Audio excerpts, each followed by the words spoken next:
Right, we're recording again now. What are we going to talk about? Do you know?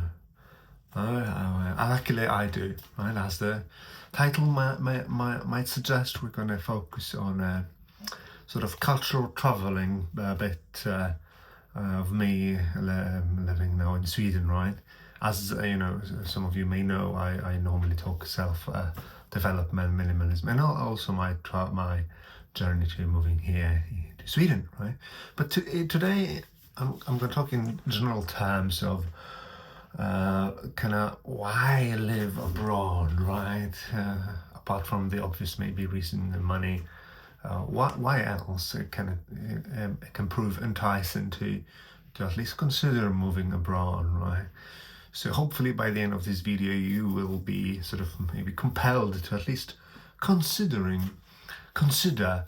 moving abroad, right? So right, without further ado, let's jump right into it. And by the way, if you're new here, I always publish after my first take. I don't edit my videos, and I do tend to look at my notes quite heavily, so that's how I roll.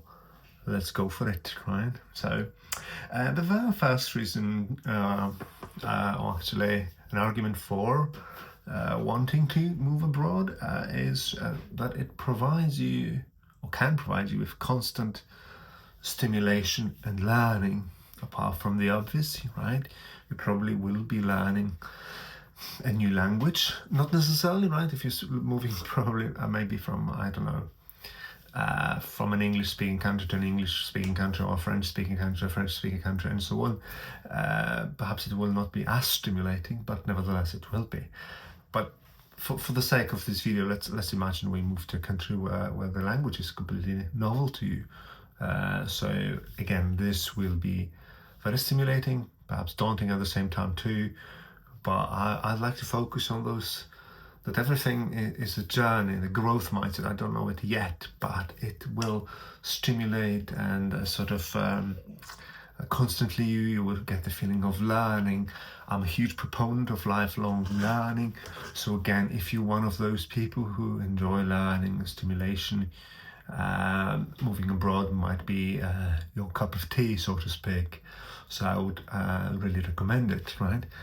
Apart from the language itself that you would be learning on an everyday basis, you'd be learning also this even more important part of communication. So some researchers say that it even comprises 80 to 90% of what we communicate, which is the non-verbal one, right? Again, different people in different cultures, different countries, use the non-verbal communication in different ways, right? Different gestures, using silence in different ways, even sort of posture, proximity, gestures. Like Italians do move, with their hands a lot, whereas perhaps here, where I live in Sweden, people are more reserved with the body language. But again, non-verbal communication is so much more than just sort of gestures. It's plenty, the clothes you choose, or hairstyle, car, you name it, right? So all those aspects can prove quite new here in a new country. And so can social norms and cultural sort of behaviors that are expected or not expected. So all that can be a puzzle at the very beginning, but the thing is to sort of take baby steps and perhaps try to discover one new thing or behavior every day, or a new phrase, right? And this will compound over time and turn you into a completely different, or not completely perhaps, but into a new human being, right, in certain ways. The second reason why I think moving to a country can prove great, right? It would be broadening the horizons, right? Again, it's very linked, indelibly linked to the first argument, right? Because you're learning, living here abroad stimulates you because you're exposed to new behaviors, things, and so on. Even architecture, right, can be novel to you, everything, right? The way people talk to each other, customs, as I mentioned, and this will, willy-nilly, or will broaden your horizons on certain things, how people can behave. It will push you, or perhaps it will even open your eyes into like the things you took for granted, right, while communicating in a home country, or whatever you did, how people behave and how they talk, they respect each other or not respect, and so on. Or perhaps even that respect can mean different things depending on the country you live in. It will definitely broaden your horizon, and you'll sort of perhaps question the very nature of what it means to be, again, a human being, and also maybe a good citizen or a good husband or a father, and so on, depending on the culture, and so on and so forth.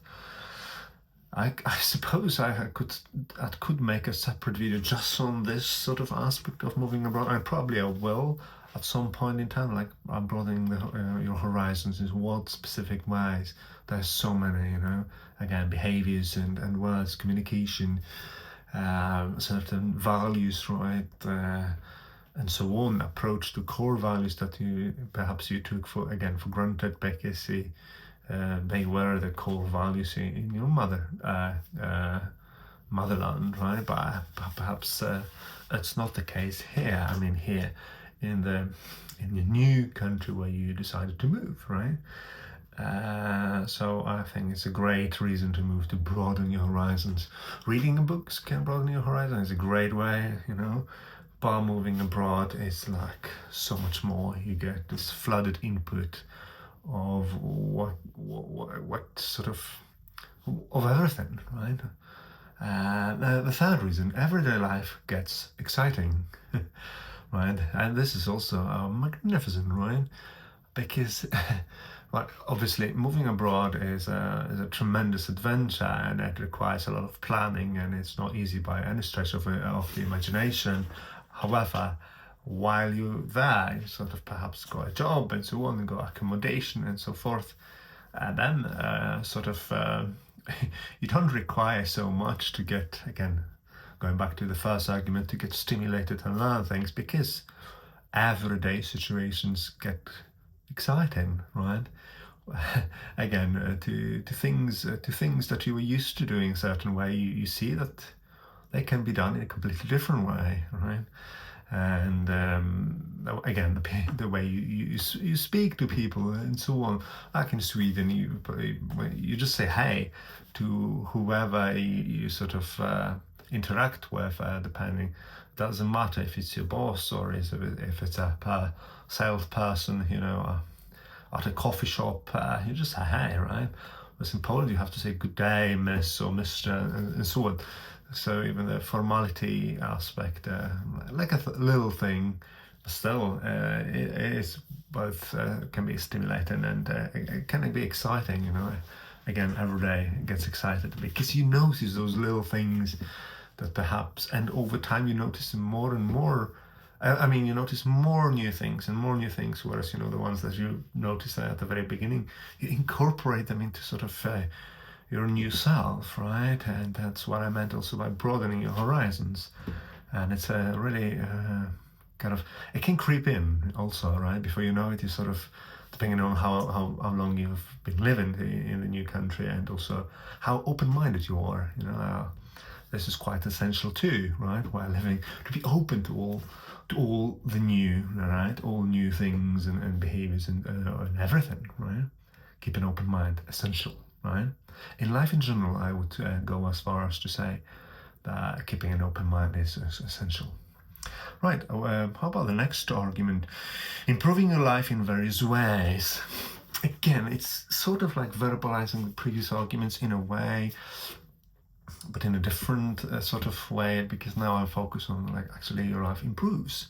Because I honestly believe that while broadening your horizon by stimulating, learning new things, by being excited every day, right? You get sort of, you improve, right? You create new neurons in your brain because you're being exposed to maybe no new situations, but also familiar situations, but in an unfamiliar way, and so on.